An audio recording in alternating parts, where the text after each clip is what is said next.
नमस्कार, मैं हूं पंकज पंडित और आप देख रहे हैं समाचार फर्स्ट। हिमाचल प्रदेश में सबसे बड़ा विवाद मस्जिद विवाद में एक नाटकीय घटनाक्रम के साथ एक बड़ा मोड़ आया और ये मोड़ ऐसा था कि ये विवाद पूरी तरह से सुलझता नजर आया। वहीं इस मामले को लेकर के आज बीजेपी भी पूरी तरह से बैकफुट पे नजर आई। जिस तरह आप लोग जानते हैं कि पिछले कल संजौली में एक बड़ा प्रदर्शन हुआ था जिसमें लाठीचार्ज हुआ और उसके विरोध में आज शिमला में व्यापार मंडल ने आधा दिन तक बाजार को बंद रखा था। बाजार को बंद रखने के साथ एक रैली का आयोजन भी किया गया था। उम्मीद लगाई जा रही थी कि यह मामला बढ़ेगा क्योंकि इसको लेकर के भाजपा ने भी अपने तलख तेवर अपनाए थे और भाजपा ने जो घटना हुई थी उसका कड़ा विरोध जताते हुए सरकार को आड़े हाथों लिया था। लेकिन आज इस पूरे विवाद में एक नाटकीय घटनाक्रम में आज जो मस्जिद कमेटी है वो खुद कमिश्नर के कार्यालय पहुंची और कमिश्नर के कार्यालय पहुंचकर उन्होंने खुद ये अर्जी देकर के अपील की है कि जो अवैध निर्माण है उसे सील कर दिया जाए और तय नियमों के अनुसार कानूनी कार्रवाई करते हुए उन्हें बता दिया जाए जितना निर्माण अवैध है वो स्वयं गिरा देंगे। और साथ ही में आज सरकार के दो मंत्री शिमला से अनिरुद्ध सिंह और विक्रमादित्य सिंह ने संयुक्त मोर्चा खोलते हुए इस पूरे मामले पर भाजपा पर बड़े आरोप लगाए हैं। दोनों का आरोप था कि भाजपा इस मामले में राजनीति कर रही है। साथ ही उन्होंने स्पष्ट कहा कि इस मस्जिद का निर्माण पूर्व सरकार के कार्यकाल में हुआ है और पूर्व जयराम सरकार ने इस मस्जिद के निर्माण में 2 लाख रुपए दिए हैं। आज सुबह भी विक्रमादित्य सिंह ने एक पत्र वायरल किया था, उसका जवाब भी सुरेश भारद्वाज की ओर से आया है। दूसरी तरफ मंडी में कल मस्जिद मामले में सुनवाई है। उससे पहले ही लोक निर्माण विभाग व मस्जिद कमेटी के लोगों ने खुद ही अवैध निर्माण पर हथौड़ा चलाकर उसे तोड़ना शुरू कर दिया है और कल मंडी में विभिन्न हिंदू संगठनों का भी प्रदर्शन का आह्वान है। लेकिन उससे पहले मंदिर में मस्जिद टूटना शुरू हो गई है।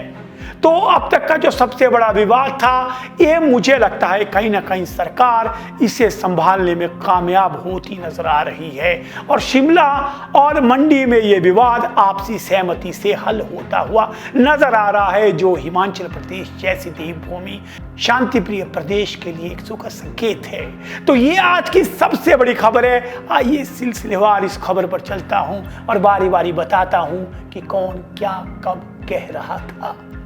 सबसे पहले शुरुआत करते हैं आज सुबह से। सुबह सबसे पहले पूरा शिमला बाजार बंद था। व्यापारियों ने दोपहर तक बाजार बंद किया। स्थानीय लोगों का सहयोग था क्योंकि कल जो लाठीचार्ज हुआ है और स्थानीय लोगों को जो सुविधा हुई है उसके रोष स्वरूप ये बंद किया गया था और व्यापार मंडल ने एक रैली निकालकर इसका विरोध प्रदर्शन किया गया। आइए सबसे पहले आपको सुनाते हैं क्या कह रहे हैं व्यापार मंडल के प्रतिनिधि। जिस प्रकार से हिंदुओं के ऊपर कल अत्याचार हुआ है और लाठीचार्ज हुआ है उसके विरोध में सारा का सारा व्यापार मंडल आज खड़ा है और व्यापारी जो है पूरे हिंदू हित में काम कर रहे हैं। हम चाहते हैं कि जितनी जल्दी एसपी शिमला को बर्खास्त किया जाना चाहिए और जो मस्जिद के ऊपर जो कार्रवाई चल रही है उसको जल्दी से जल्दी सरकार निर्णय ले। जितनी जल्दी सरकार निर्णय लेगी उतनी जल्दी जो है सारे संगठन अपना कार्य करने में लगेंगे। तो ये था व्यापार मंडल का बयान। अभी व्यापार मंडल वाला मामला चला हुआ था। पूरा मीडिया पूरे प्रदेश की नजरें इस प्रदर्शन की ओर थी कि अचानक एकदम शिमला मस्जिद कमेटी वक्फ बोर्ड के लोग आते हैं और वो खुद नगर निगम कार्यालय में एक पत्र देते हैं और उस पत्र में कहते हैं कि यदि इस मामले में अवैध निर्माण हुआ है तो तुरंत प्रभाव से मस्जिद की बिल्डिंग की अवैध निर्माण वाले क्षेत्र को सील किया जाए और तय नियमों के अनुसार अगर जांच में पाया जाता है कि कोई अवैध निर्माण है तो उसे बताया जाए, वो स्वयं ही उसे तोड़ेंगे। उन्होंने कहा कि ये प्रदेश शांतिप्रिय प्रदेश है, यहाँ भाईचारा कायम रहना चाहिए, इसके लिए हम कदम उठा रहे हैं। आइए आपको सुनाते हैं मस्जिद कमेटी और वक्फ बोर्ड के सदस्यों का ये बयान। आयुक्त साहब को एक निवेदन किया है कि ये हिमाचल प्रदेश शांतिप्रिय प्रदेश है, यहाँ इस तरह की किसी किस्म की कोई लड़ाई झगड़ा नहीं होना चाहिए और ये अमन प्रिय प्रदेश है। हमने खुद पहल की है कि जो अनलीगल पोर्शन है हम स्वयं उसको हटाने के लिए तैयार हैं। पहल की हमने कि किसी प्रदेश का माहौल खराब ना हो, और हम अपनी तरफ से लोगों से अपील करते हैं कि यहाँ का शांतिप्रिय प्रदेश है, यहाँ का माहौल खराब न किया जाए। जो आज हमने यहाँ एप्लीकेशन दी है, हमने इजाज़त मांगी है कि डेमोलाइज के लिए हमें कमिश्नर साहब को इजाज़त दें।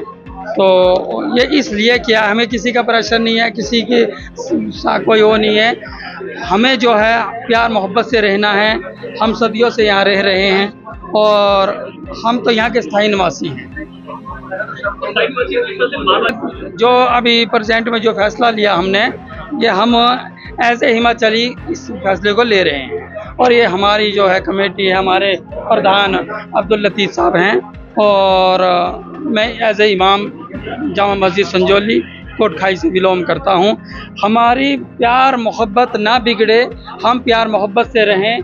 और मैं एक आग्रह करना ये चाहता हूँ आप लोगों के चैनल के माध्यम से कि इस मुद्दे को राजनीति में ना जोड़ा जाए। अब जिस तरह से ही ये बयान सामने आया और तुरंत सरकार भी हरकत में आ गई, लेकिन इससे पहले कि सरकार के दो बड़े मंत्रियों का डबल अटैक जो है वो भाजपा पर हो, इससे पहले मैं आपको विक्रमादित्य सिंह की चिट्ठी का जिक्र करना चाहूँगा। विक्रमादित्य सिंह ने आज एक पोस्ट की और उस चिट्ठी में बताया कि किस तरह से सिफारिश तो भाजपा के लोग करते हैं और जिम्मेवार सरकार को ठहराते हैं। उनका आरोप पूर्व के शहरी विकास मंत्री पर था, जिन्होंने वहां पे जो नमाज अदा करता है उसको बदलने के संबंध में सिफारिशी पत्र लिखा था। आइए आपको दिखाते हैं कि इस संबंध में क्या पलटवार कर रहे हैं सुरेश भारद्वाज। मैंने काहे की पैरवी की है, किस चीज़ की पैरवी की है, कहाँ है पैरवी वाली, कोई चीज़ बताइए आप। उन्होंने अपनी पोस्ट में लिखा है। नहीं, पोस्ट में वो लिखे तो लेटर दे रहे हैं ना साथ में, उसमें क्या लिखा हुआ है आपने देखा है पत्र, कहाँ क्या लिखा हुआ है? उसमें लिखा है कुछ संजौली के नमाजी मुझसे मिलने आए, उन्होंने कहा कि जो यहाँ नमाज करता है वो जानता नहीं है कुछ, इसकी जगह कोई और जाए बंदा भेजा जाए। तो वक्फ बोर्ड सरकार पे वक्फ बोर्ड को मैंने लेटर भेज दिया, वक्फ बोर्ड के सीईओ ने किसी को भेजा या नहीं भेजा मुझे नहीं मालूम। तो क्या लेटर लिखना जो है वो मंत्री की जिम्मेवारी नहीं है, क्या विधायक की जिम्मेवारी नहीं है? मैं विधायक कोई कुछ चंद लोगों का थोड़ी नहीं था, 4 बार शिमला से विधायक रहा हूँ मैंने सोच समझ करके पढ़ा लिखे आदमी होने के कारण जो है मैंने बिल्कुल ठीक लेटर लिखा है। तो भाजपा के पूर्व शहरी विकास मंत्री सुरेश भारद्वाज ने कहा कि मैंने इस मामले में वक्फ बोर्ड को लिखा था और सीईओ ने क्या कार्रवाई की है मुझे कोई इसकी जानकारी नहीं है। अब आते हैं जिस तरह से ये मस्जिद विवाद में मुस्लिम समुदाय ने आगे आकर खुद अवैध निर्माण तोड़ने की बात कही, सरकार के मंत्री दोहरे आक्रमण पर उतर आए। सरकार के दो बड़े चेहरे विक्रमादित्य सिंह और अनिरुद्ध सिंह ने साझा प्रेस वार्ता की और आरोप लगाया कि इस मामले में भाजपा राजनीति कर रही थी और इस संवेदनशील मामले में उन्हें राजनीति नहीं करनी चाहिए। उन्होंने आरोप लगाया कि इस मस्जिद का निर्माण पूर्व जयराम सरकार के कार्यकाल में हुआ है और सरकार ने इसके निर्माण के लिए 2 लाख रुपया भी दिया है। आइए आपको बताते हैं इन दोनों मंत्रियों की संयुक्त प्रेस वार्ता में उन्होंने क्या लगाए भाजपा पर आरोप। लगातार ये प्रयास कर रही है कि पीसफुल हार्मनी प्रदेश के अंदर बनी रहे, कम्युनल हार्मनी प्रदेश के अंदर बनी रहे, क्योंकि हमारा प्रदेश जैसा मैंने कल भी कहा कि देवभूमि के नाम से जाना जाता है और ये हमारा दायित्व बनता है कि हम प्रदेश के अंदर जो है यहाँ के वातावरण को, यहाँ के एनवायरनमेंट को, यहाँ के लोगों की आंतरिक सुरक्षा को बनाए रखे, ये सरकार की जिम्मेवारी बनती है, सरकार का दायित्व बनता है। जो शुरू हुआ था वो लड़ाई झगड़े से हुआ था, सभी को पता है, और उसको जो है कुछ लोगों ने कम्युनल रूप दिया। बात लीगल और इलीगल बिल्डिंग की थी और सरकार ने इसका, और साथ में एक और था कि जो स्ट्रीट वेंडर्स हैं और हॉकर्स हैं जो बाहर से आते हैं उनके बारे में था। लोगों का रोष था, महिलाएं, जैसे भाई विक्रमादित्य जी ने बोला है कि कुछ महिलाएं जो हैं प्रदेश की और शहर की जो इनसिक्योर महसूस कर रही थी, इस बारे में बहुत रोष था। वो बात विधानसभा में भी उठाई गई और ये सब प्रकरण के बाद जब म्युनिसिपल कॉरपोरेशन ने अपना जवाब विधानसभा के अंदर सरकार को दिया कि वो बिल्डिंग जो है, उक्त बिल्डिंग जो मस्जिद है वो इलीगल है। 1 मंजिल पहले बनी हुई थी, उसके बाद जो है 2010 से लेकर 2024 तक करीबन 4 मंजिल उसके ऊपर जो है अवैध बनाई गई। मामले ने तूल पकड़ा, सरकार ने इसका संज्ञान लिया, लोगों की भावनाओं का सम्मान किया और इसके ऊपर तुरंत जो है पेशी हुई। तो ये थे बीजेपी के दोनों मंत्री। वहीं स्थानीय विधायक हरि जनार्था ने भी मुस्लिम समुदाय का आभार जताया है कि शिमला के भाईचारे को बनाए रखने के लिए वो आगे बनाए। आइए आपको सुनाते हैं स्थानीय विधायक की ये बात। अपने सभी मुस्लिम भाइयों के और समुदाय का मैं धन्यवाद करना चाहता हूं कि उन्होंने एक इतने बड़े इशू को जो कि बन चुका था पॉलिटिकली, इसको एक टूल मिल चुकी थी, उन्होंने इसको सॉल्व करने की कोशिश की इंसानियत के तौर पे। और इंसानियत के तौर पे इन्होंने जो ये पहल ली है, तो मैं अभी मुझे मिलने यहाँ पे मेरे ऑफिस में भी आया है, मैं इनको धन्यवाद करना चाहता हूँ। और जिस तरीके से इन्होंने कमिश्नर साहब से जाकर रिक्वेस्ट की है कि आप हमें बताएं कि कितना ये अवैध है, हम इसका खुद ब खुद ही इसको डिमोलिश करने का प्रयास करेंगे। तो मैं ये चाहता हूँ कि जैसे कि ये बात जो पॉलिटिकल बनाई गई है और ये विशेष एक पार्टी बीजेपी ने जिसको इसमें टूल दिया है और पॉलिटिकल इशू को बनाने की कोशिश की है, तो ये बात यहीं पे बंद होनी चाहिए। तो ये था पूरा शिमला का नजारा। अब देखते हैं इस मामले में भाजपा का क्या पलटवार आता है, क्या भाजपा ये जो बात हुई है इस पर क्या अपनी प्रतिक्रिया देती है। लेकिन यहाँ शिमला में विवाद सुलझा, उसका असर कहीं ना कहीं मंडी में भी नजर आया। मंडी में आपको बता दूं कि आरोप है कि जो मस्जिद है उसका निर्माण लोक निर्माण विभाग की सरकारी भूमि पर किया गया है। इस मामले की सुनवाई के दौरान नगर निगम ने एक कमेटी बनाई थी और उस कमेटी ने आज यानी 12 तारीख को अपनी रिपोर्ट सबमिट करवानी थी। कल ये कमेटी जो है मस्जिद के निर्माण स्थल को देखने गई थी और उसके बाद उन्होंने वहां जो नाप नपाई की, उसमें कहीं ना कहीं कुछ ना कुछ आया है। इसी को देखते हुए आज लोक निर्माण विभाग और मस्जिद कमेटी के स्थानीय लोगों ने मिलकर मस्जिद का अवैध हिस्सा गिराना शुरू कर दिया। ये सबसे पहले बताते हैं जो पूर्व अध्यक्ष है मस्जिद कमेटी के मंडी में, वो क्या कह रहे हैं। सर, इसके लिए हमें कल दिशा निर्देश मिले थे कि आज पीडब्ल्यूडी आएगा, वो उसका पर अपना निशानदेही करेगा। तो रेवेन्यू डिपार्टमेंट भी आया था, पीडब्ल्यू डिपार्टमेंट भी आया था, पटवारी साहब थे, तहसीलदार साहब थे, कानूनगो साहब थे और पीडब्ल्यूडी के एसडीओ साहब थे, सब लोग आए हुए थे मौके पर। तो इन्होंने अपने नाम बताई कि जो पहले इनका एरिया निकलता था आज भी वही एरिया है, पहले भी निशान लगा हुआ था, यहाँ रेड कलर का मार्क लगा हुआ है, वही पीडब्ल्यूडी का निशान है, उसके बाद उनकी जगह है। तो ये दीवार आ रही है, उन्होंने कहा कि आपको ये दीवार गिरा देनी चाहिए। तो हम लोगों ने कहा ठीक है, अगर आप चाहते हैं गिराना तो गिरा दीजिए, हमें कोई एतराज़ नहीं है। तो मंडी में मस्जिद के अवैध निर्माण को गिराना शुरू हो गया है। शिमला में उन्होंने आह्वान कर दिया है कि अगर अवैध निर्माण बताया जाता है तो हम स्वयं गिराएंगे।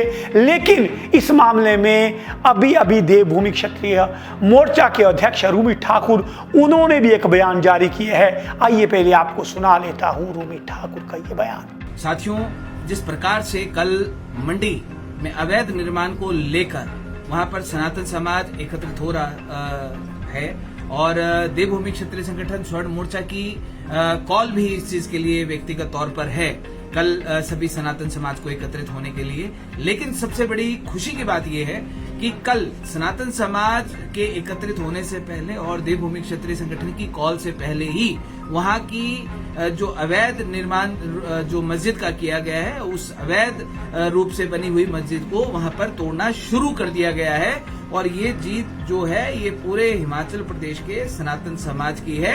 ये बयान इस संदर्भ में है क्योंकि कल सुनवाई होनी है नगर निगम मंडी के कोर्ट में। उससे पहले आह्वान किया था विभिन्न हिंदू संगठनों ने, इस विरोध प्रदर्शन की एक बड़ी रणनीति बनाई गई है। लेकिन मुस्लिम समुदाय और पीडब्ल्यू द्वारा जिस तरह से आज मंडी में कार्रवाई हुई है, उसके बाद कल इस प्रदर्शन का क्या रुख रहता है और इस पर क्या प्रतिक्रिया लोगों की आती है, इस पर हमारी नजर रहेगी। कल आपको मंडी में बताएंगे प्रदर्शन होता है किस तरह से होता है। आपने रूमी ठाकुर का बयान भी सुना। अब कल सबकी नजरें मंडी पे रहेगी कि मंडी में किस तरह से नगर निगम के कोर्ट में मंडी मस्जिद मामले की सुनवाई होती है और वहां पे जो हिंदू संगठन है उनके प्रदर्शन का क्या रुख रहता है, क्योंकि मंडी में मस्जिद का अवैध निर्माण गिरना जो है वो शुरू हो गया है।